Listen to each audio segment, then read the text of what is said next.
목숨을 다하고 뜻을 다하고 힘을 다해서 하나님을 사랑합니다. 내 자신과 같이 우리 오늘 새로 오신 임혜수 정선희 성도님, 임혜수 집사님 사랑해요.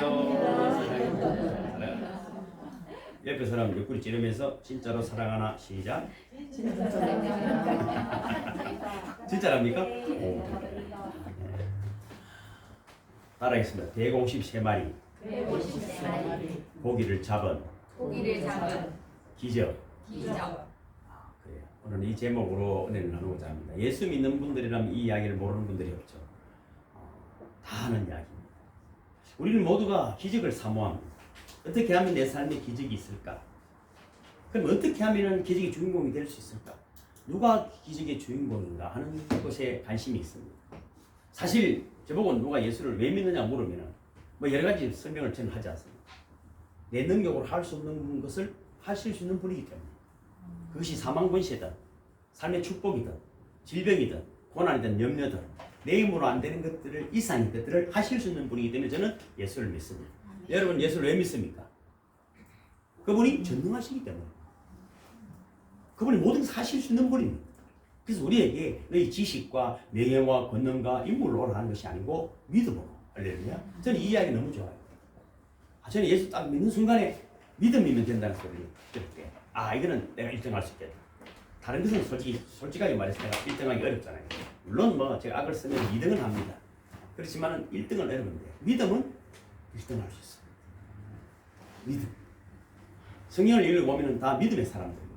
그들의 형편이 지금 우리보다 좋았던 사람이 하나도 없습니다. 광야에서 엄청난 시련과 환난 가운데 있었지만은 믿음으로, 오직 믿음으로 위대한 영웅이 된 줄로 믿으시기를 주님으로 축복합니다. 이 파레이드라는 법칙이 있습니다. 이건 무슨 말이냐면은 파레이드라는 사람이 곤충학자인데 개미를 연구했는데 말이죠. 100마리 개미 중에 10마리만 일을 하더랍니다. 99마리는 다 띵까족이더라. 세상에도 보면 그렇습니다. 보통 소수가 대부분의 사람들을 먹여 살립니다. 그래서 저는 이분이 어떤 이야기를 하냐면 열이 9보다 크다. 이 파레이드 법칙입니다. 저는 이렇게 생각합니다. 1이 9보다 크다. 100명이 있는데도 제가 있어보고 수많은 사람들 속에 있어봤지만 그걸 움직이고 아주 중요한 역할을 하는 사람은 소수다. 그들을 먹여 살린다. 뭐 이게 회사를 경영하는 분도 있지만 저는 회사를 경영하는 분들 참 좋아합니다. 많은 고용을 창출하고 5명이 일꾼을 하더라도 그것도 가족이 있고 그게 연계된 모든 사람들에게 좋은 영향력을 끼칠 수 있기 때문입니다. 그래서 여러분 우리 언성테크가 한 100명을 고용하는 큰 기업이 되기를 주님을 축복합니다. 그래야 됩니다. 왜냐하면 고용 창출이 하나님 기뻐하시는 거예요. 필리핀에 있는 후배도 그 필리핀 사람들을 고용하니까 자기 말 다 듣잖아요. 필리핀 12개 나라에 12개 지부를 다 씌우고 직원들이 있으니까 지 말대로 다 들어야 돼요. 저도 과거에 회사를 할 때만 직원들 외가적 하면 10명, 20명 다 따라와야 되잖아요. 사장이 가자니까 다 따라와야 되니까. 전도 쉽습니다. 그러기 위해서 큰 여러분 영향력을 발휘하는 분들이 되기를 주님으로 축복합니다. 그러면 어떻게 이런 기득의 사람이 될 수 있을까? 결론적으로 따라합니다. 은혜를 받아야 합니다. 오늘 말씀은 예수님께서 이 땅에서 일으키신 35번째 기적입니다. 갈릴리 호수에서 153마리의 고기를 잡은 기적입니다. 이 기적의 내용은 다음과 같습니다. 예수님께서 부활하시고 갈릴리로 제일 먼저 가셨습니다. 흩어진 제자들 다시 찾고 계신 것입니다. 그런데 베드로가 예수님을 처음 만날 때는 밤새도록 수배진 고기를 한 마리도 잡지 못했을 때입니다. 그런데 지금 부활 후 다시 만났을 때는 역시 고기를 한 마리도 못 잡았지만 아까도 읽어봤지만 그물이 찢어지지 않았고 처음에 만났을 때는 그물이 찢어졌습니다. 그 당시 주님은 그들에게 그물을 오른편에 던지라 그러면 얻으리라고 명령했습니다. 153마리를 잡았습니다. 그때 한 제자가 예수님을 알아보고는 주님이시다 외쳤어요. 베드로는 고기를 잡다가 이 말 듣자마자 겉옷을 더러운 후 바다로 뛰어내렸습니다. 예수님에게로 달려가는 것입니다. 예수님과 제자들은 이제 같이 생선을 구워 떡과 함께 주님이 준비한 조반을 먹었습니다. 오늘 문자도 아침에 제가 보내드렸죠. 이 내용입니다. 더 큰 사람이 되기를 하나님 원하시는 것입니다. 오늘 문자 내용이 뭡니까? 실패했지만, 내게 원수가 있지만, 여러 가지 고난과 어려운 일이 있다 할지라도, 그 환경보다도 큰 사람이 되라. 할렐루야. 원수보다 큰 사람이 되어야 됩니다. 원수 원망하다가 바보가 되지 말고, 환경을 원망하다가 바보가 되지 말고, 환경을 이기는, 다스리는 큰 분이 되기를 주님의 이름으로 축복합니다. 그래서 주님은 부활하시고 찾아오시는 것입니다. 그리고 이런 대화가 오고 갔어요. 요한의 아들 시몬아, 네가 이 사람들보다 나를 더 사랑하느냐? 내가 주를 사랑하는 줄 주께서 아십니다. 내 어린 양을 먹이라. 그리고 또 네가 나를 사랑하느냐? 주께서 내가 아시잖아요. 요한의 아들 시몬아, 또 네가 나를 사랑하느냐? 주여 모든 것을 아시오매 내가 주를 사랑하는 줄 주께서 아시나이다. 내 양을 먹이라. 그리고는 주님이 이렇게 말씀하셨어요. 내가 진실로 진실로 내게 이르노니 젊어서는 네가 스스로 네 원하는 대로 다녔지만 늙어서는 네 팔을 벌리고 남이 내게 띠띠우고 원치 아니하는 곳으로 데려가리라. 그렇게 결론을 내리시고 나를 따르라 하셨습니다. 이것이 베드로가 두 번째로 예수님을 따른 것입니다. 처음에는 기적의 예수님을 따랐고 십자가 앞에서 도망갔다가 이제 부활하신 주님을 따르기로 결정하는 내용인 것입니다. 어쩌면 원래는 우리가 오늘 창세기를 공부해야 되는 날이지만은 부활 이후에 이제 오순절 오기까지는 이제 예수님 이야기 계속하고 성령 이야기 해야 되거든요. 그래서 오늘 이 이야기를 이어가는 것입니다. 이 기적은 요한복음의 마지막 편이지만은 요한복음 자체가 1장이 시작되면 말씀이 육신이 되어 오신 거죠. 세상을 다스리기 전, 이 땅에 오시기 전 주님의 이야기를 시작하면서 이 땅에 오신 이야기. 그리고 이제 세상 후, 나중에 다시 오실 주님을 기약하면서 요한복음은 마무리가 되는 것입니다. 이 기적은 은혜에 대한 이야기를 우리에게 자세히 소개하고 있습니다. 우리가 은혜를 받아야 인생이 바뀌거든요. 그럼 은혜가 무엇인가? 사실 알고 보면 우리 인간은 한 시간도 은혜 없이는 살 수 없습니다. 제가 어제 인터넷에 누가 보낸 데 보니까 우크라이나의 소년이 나무 목총을 들고 그 폐어더미에서 써가지고 이렇게 총을 들고 있는 모습을 영상으로 봤더라고요. 많은 여인들이 성폭행을 당하고 러시아 군인들은 그것을 자랑하고 말이죠. 참혹한 일이 여러분 멀리지 않습니다. 그럼에도 여러분 너무 아픈 것은 이 기회를 틈타서 곡식이나 이런 것들을 매점매석해가지고 돈을 더 벌려고 하는 사람들이 눈이 붉게 되어 있고 말이죠. 이때 정말 뭔가 아름다운 이야기가 교회에서 나왔으면 좋겠어요. 정말 평화의 이야기, 사랑의 이야기. 자기밖에 모르는 이런 시대를 살아갑니다. 톨스토이 이야기 너무 잘하는 거 있잖아요. 인간의 한계 상황. 읽어드릴까요? 한 나그네가 광야를 걷고 있었습니다. 사자가 쫓아오기에 도망가다가 보니 마침 낭떠러지가 있고 칡넝쿨이 있었습니다. 다행이라 생각하고 칡을 붙들고 낭떠러지 아래로 내려가고 있습니다. 사자가 가버리면 다시 올라오면 되리라고 안도감에 긴 한숨을 내쉬었습니다. 그런데 밑을 보니까 큰 구름이가 입을 벌리고 자기가 떨어지기만 기다리고 있었습니다. 아, 이거 어떻게 하지? 밤만 되면 사자가 없어지면 올라가서 도망갈 텐데 웬일입니까? 흰지와 검은지가 칡넝쿨 잡으로 떴는 것입니다. 흰지는 낮이고 검은지는 밤이라는 뜻이죠. 그런데 기가 막힌 상황 속에 배가 고픕니다. 그런데 위에 꿀벌들의 집에서 꿀이 떨어져요. 그 꿀을 마시다고 빨아먹고 있는 그 상황이 인생이다. 백척간도에 서 있는지도 모르고 오늘 내가 살아있는지 하나님이 큰 은혜인지도 모르고 비난하고 원망하고 욕심부리고 욕하고 인생이 그렇습니다. 이런 한계의 상황 속에 살고 있는 인간에게는 꼭 필요한 것이 하나님의 은혜입니다. 전쟁통에서 옆에 폭탄이 터졌고 마틴 루터도 마찬가지 아닙니까? 벼락을 맞아 치고 죽는 바람에 목사가 된 것 아닙니까?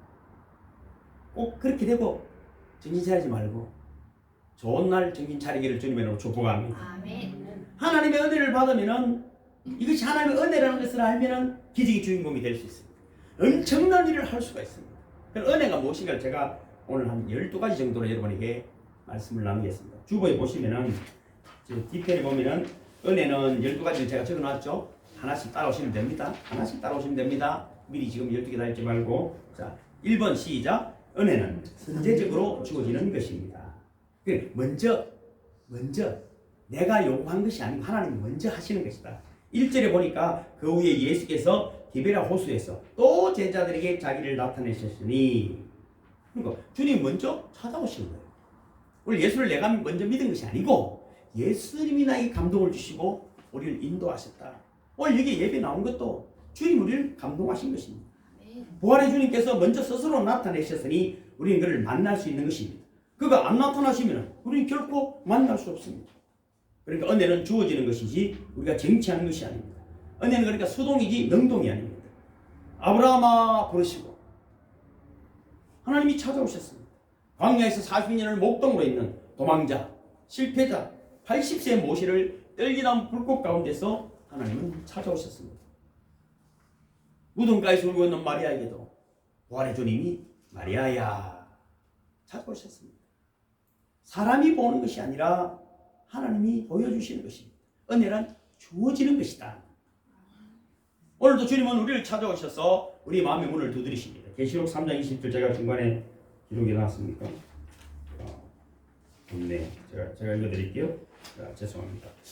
볼지어다 내가 문 밖에 서서 두드리노니 누구든지 내 음성을 듣고 문을 열면 내가 그에게로 들어가 그와 더불어 먹고 그는 나와 더불어 먹으래. 오늘도 우리 문을 가슴에 마음의 문을 믿음의 눈을 두드리시는 것입니다. 그래서 은혜는 1번 뭐라고요? 선제적이다. 먼저 찾아오신다. 두 번째는 시작. 은혜는 선택적이다. 이 굉장히 중요한 이야기입니다. 다음에 제가 칼빈과 알미니안에 대한 강의를 한번 해드리겠습니다만 은혜는 선택적입니다. 본문에 나타난 제자는 모두 7명입니다. 많은 사람들이 있지만 특별히 7명을 선택하셔서 그들에게 나타나셨습니다. 하나님은 서실 사람을 선택하시고 나타내 주시는 분이신 것입니다. 바울이 다메섹으로 가는 도중에 주님을 만났습니다.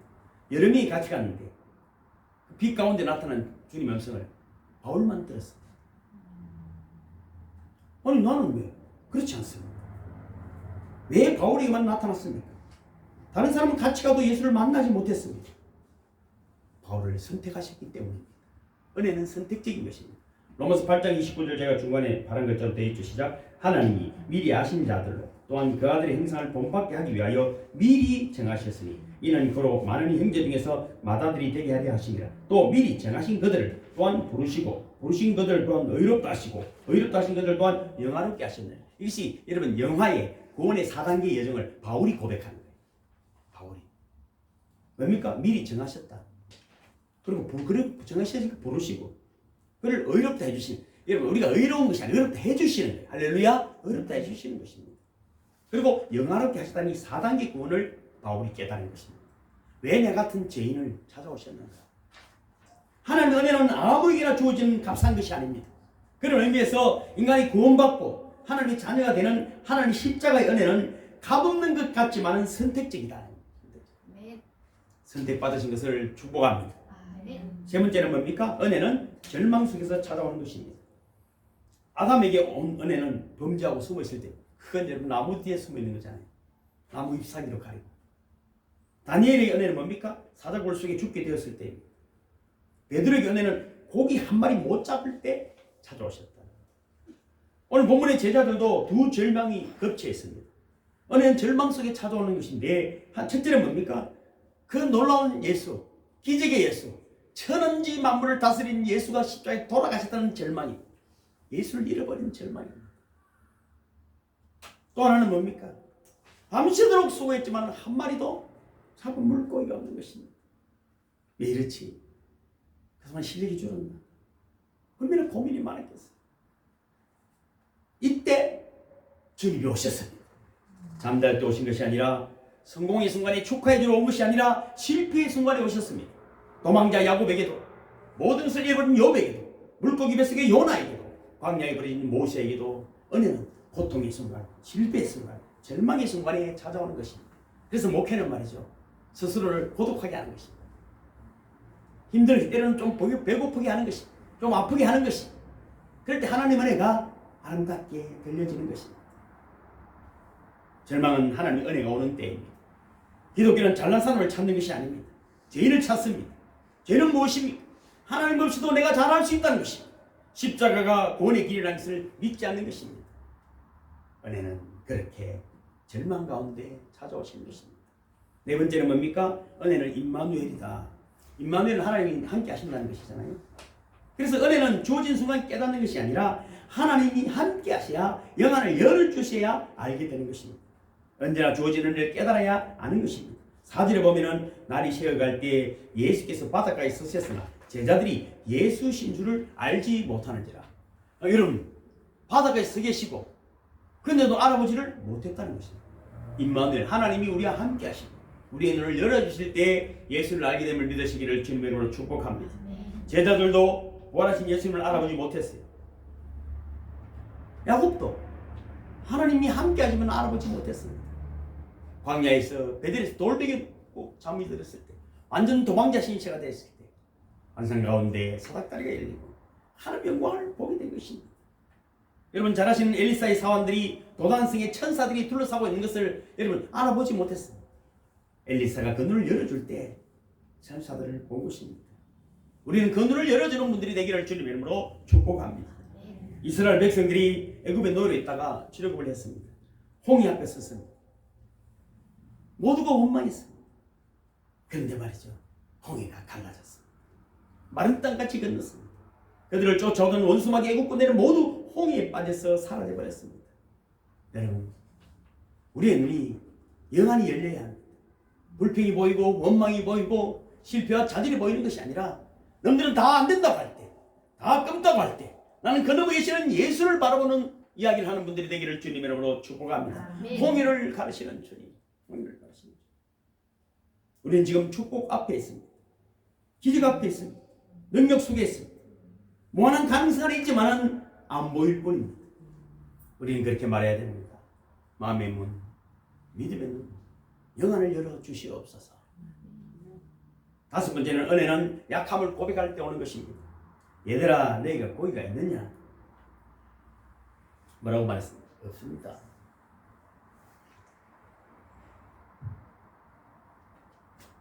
자존심이 상하지만, 자존심이 상하지만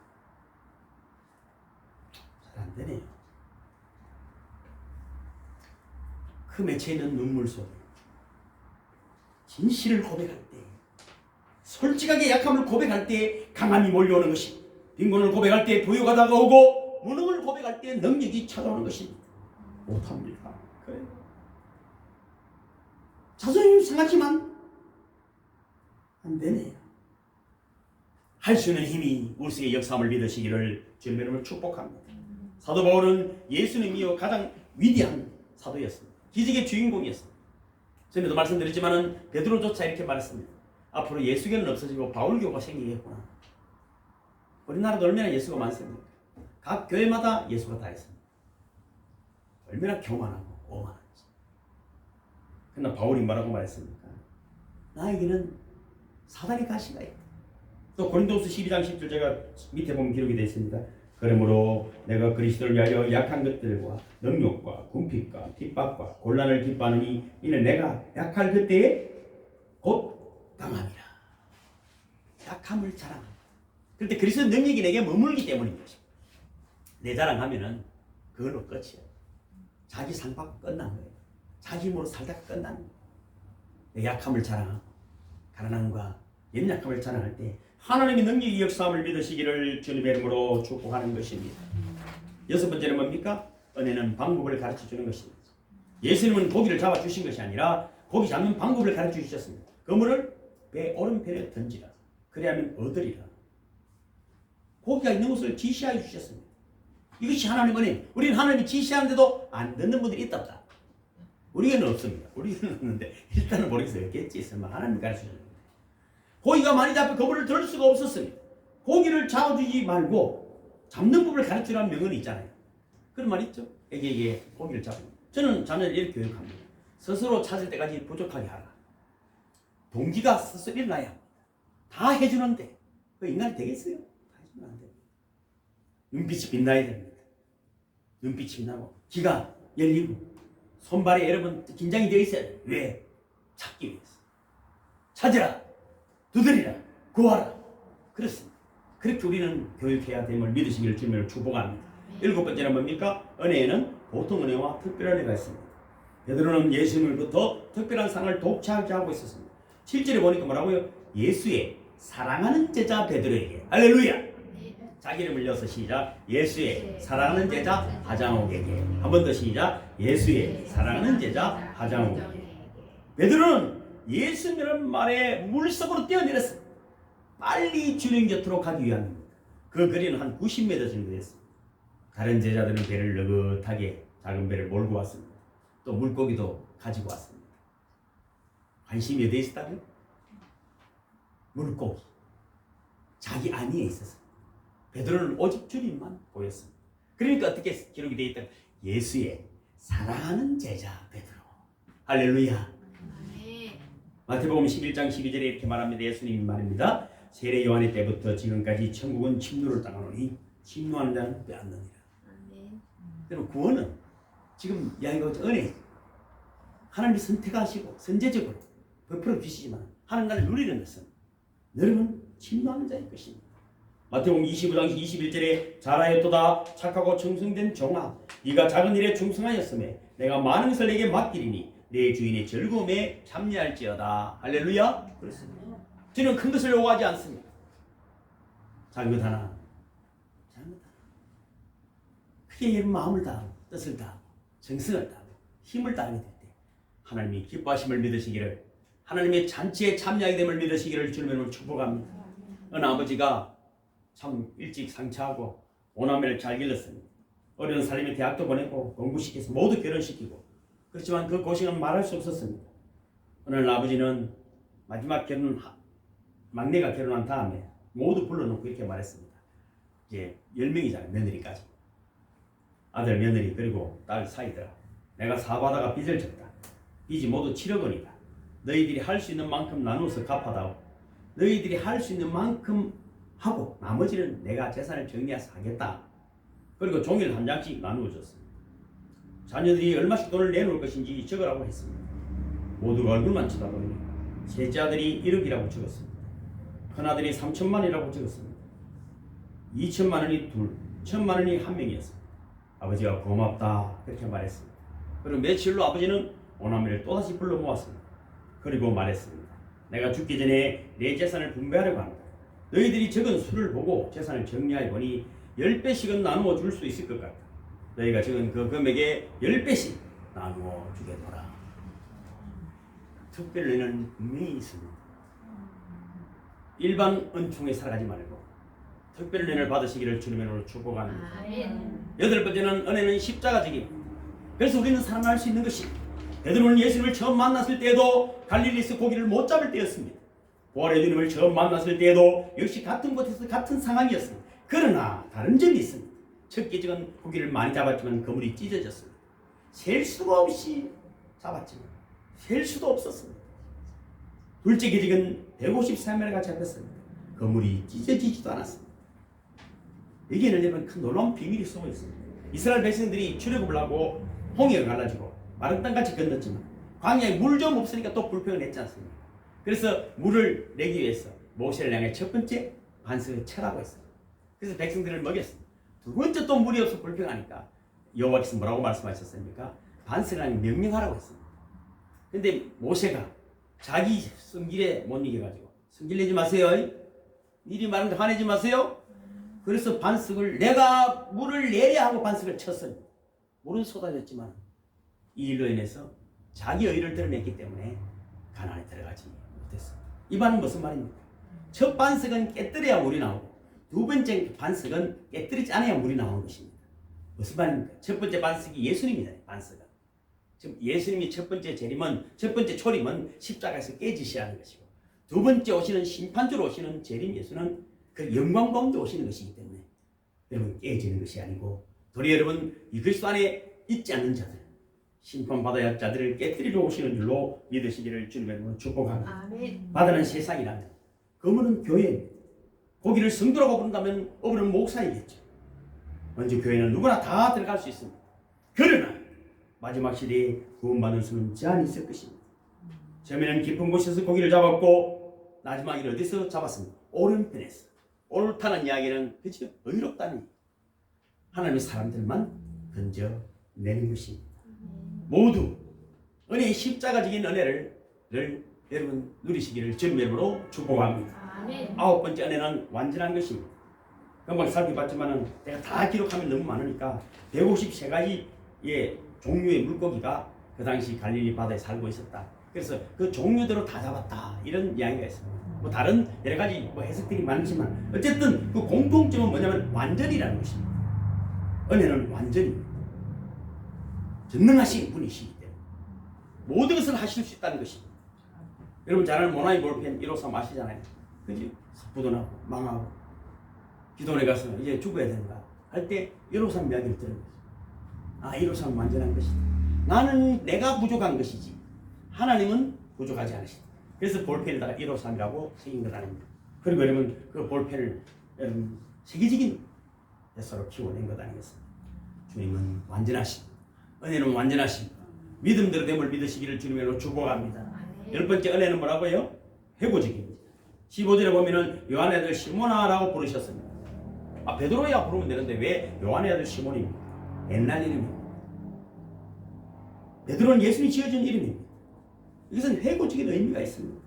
베드로라고 바꿔주셨는데 처음 이름을 부르셨어요. 네 이름은 시몬이 했잖아.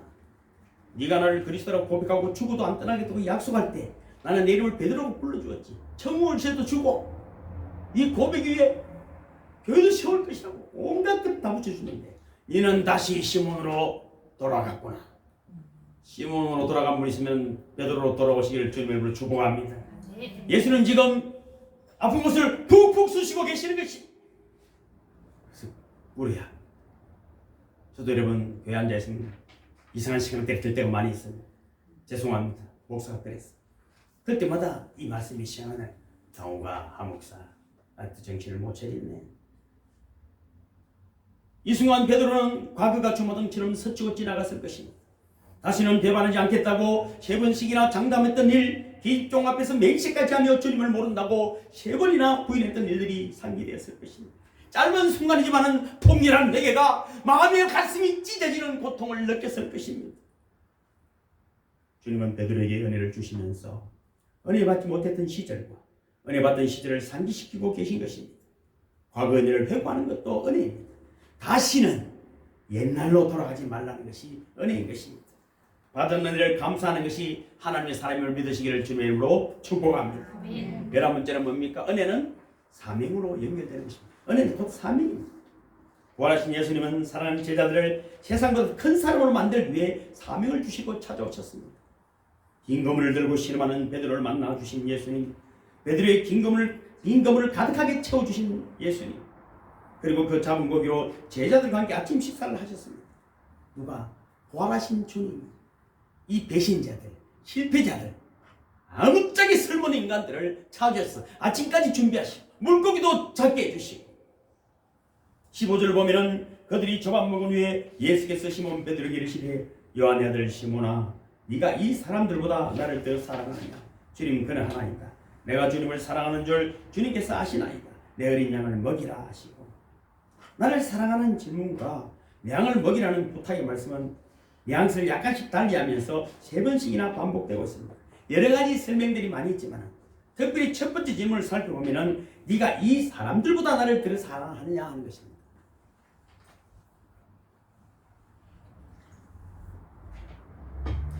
이 말은 우선 네가 친구도 사랑해야 되고 가족도 사랑해야 되고 할 일도 많고 사랑할 게 많지만은 그들보다 나를 더 사랑하느냐 하는 질문인 것입니다.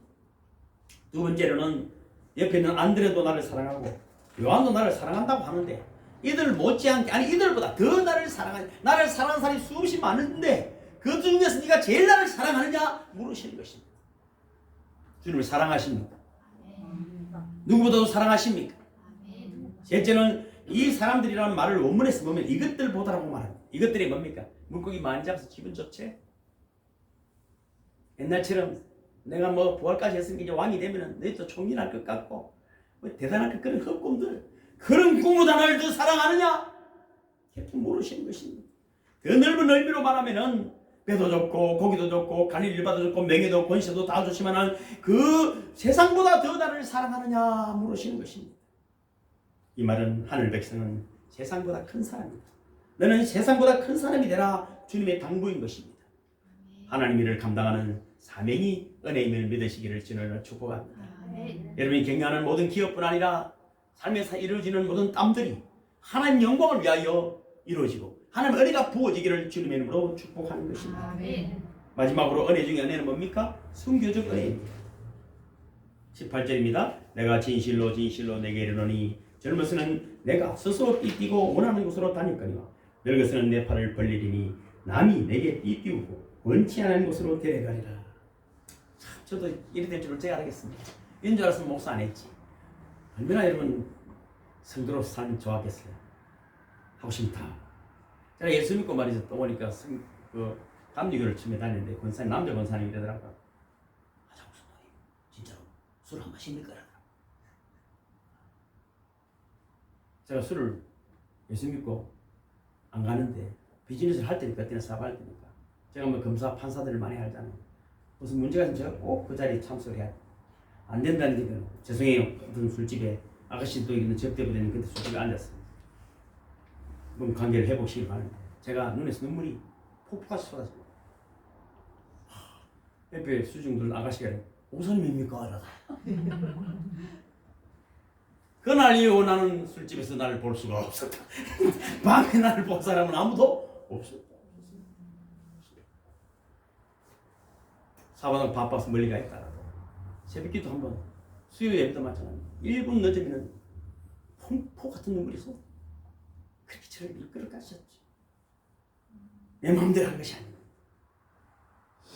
내 팔을 벌리고 남이 내게 띠띠우고 원치 않은 곳으로 데려가야.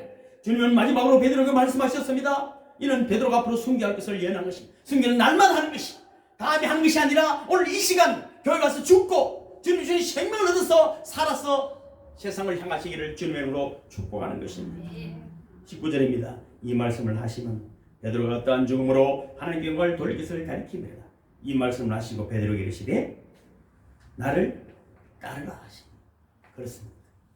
이 12가지 은혜의 결론은 이 은혜를 경험한 자들에게 주님이 따르라 하신 것입니다. 아무나 주님을 따르는 것은 아닙니다. 그 제자들 7명이 있었지만 베드로에게 나를 따르라. 오늘 주님의 음성을 듣고 돌아가는 저와 여러분 되시기를 주님의 이름으로 축복합니다. 아멘. 은혜 받으면 불가능이 없습니다. 은혜는 주님이 함께 하시는 것입니다. 베드로에게 우리에게 오늘 주님은 말씀하신 나를 따르라. 반드시 기적의 주인공들이 되시기를 주님의 이름으로 축복하는 것입니다. 아멘. 모두 일어서시겠습니다.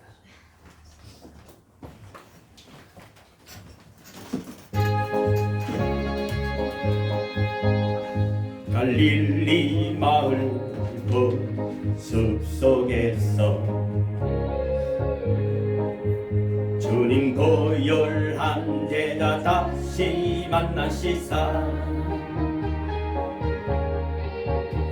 마지막 그들에게 말씀하시기를 너희들은 가라쳐 세상으로 가서 제자 삼으라. 세상 많은 사람들을 세상 모든 영혼이 내게 달렸나니 가서 제자 삼으라. 나의 길을 가르치라. 내가 너희와 항상 함께 하리라. 미류나무 우거진 숲속에서 주님 젊은 제자들 다시 부르시사 마지막 그들에게 부탁하시기를 너희들은 가라져 캠퍼스로 가서 제자 삼으라. 세상 많은 사람들을 세상 모든 영혼이 내게 달렸나니 가서 제자 삼으라. 주의 길을 가르치라. 내가 너희와 항상 함께 하리라. 이제는 사망의 권세를 이기시고 영원한 승리자가 되신 예수 그리스도의 은혜와 독생자 예수 그리스도를 아낌없이 허락하신 하나님의 영원하신 사랑과 모든할 때 실패하고 또 낙심하고 배신한 저희들에게 지혜를 주시고 약할 때 강한 힘을 주시는 성령의 끊임없는 교통하심이 부활의 간격을 안고 증거하기 위해 세상으로 향하는 모든 성도들 머리 위에, 성계주에, 우크라이나 위에 지금부터 영원토록 함께 하시기를 간절히 축원하옵나이다. 아멘 아멘. 주님, 우리 기도를 들어주시고 이들을 만나주시고 제자들을 만나주신 것처럼 우리에게 찾아오셔서 나를 따르라 하신 것처럼 오늘 우리가 주님을 따르는 믿음의 결단을 있게 하시고 우리가 가는 곳마다 하나님의 영광이 그리스도의 나라가 왕성하게 일어나게 도와주시옵소서. 오직 우리를 만나주시니 감사합니다. 이 놀라운 은혜들을 부어주심을 감사합니다. 임마누엘의 하나님, 우리가 가는 곳마다 병든 자들이 체험을 받고 낙심한 자들이 위로를 받고 아버지는 가난한 자들이 부유함을 입게 되는 참으로 십자가의 도가 우리를 통한 세상에 잘 전거될 수 있도록 은혜의 은혜를 다해주심을 감사합니다. 오늘도 살아서 예배드릴 수 있는 것이 하나님의 은혜입니다. 오직 영광을 받아주시니 감사합니다. 놀라운 성령의 감동이 우리 속에서 늘 역사하는 우리 모두가 되게 도와주시옵소서. 오직 영광을 받아주시니 감사합니다. 특별히 오늘 이매수 집사님과 정수희 성도를 축복합니다. 예수 그리스도의 이름이 성령의 감동이 하나님의 영광이 가득한 믿음의 삶이 되게 도와주시옵소서. 그의 가는 길에 주님 동행해 주시옵소서. 예수님의 이름으로 간절히 기도합니다.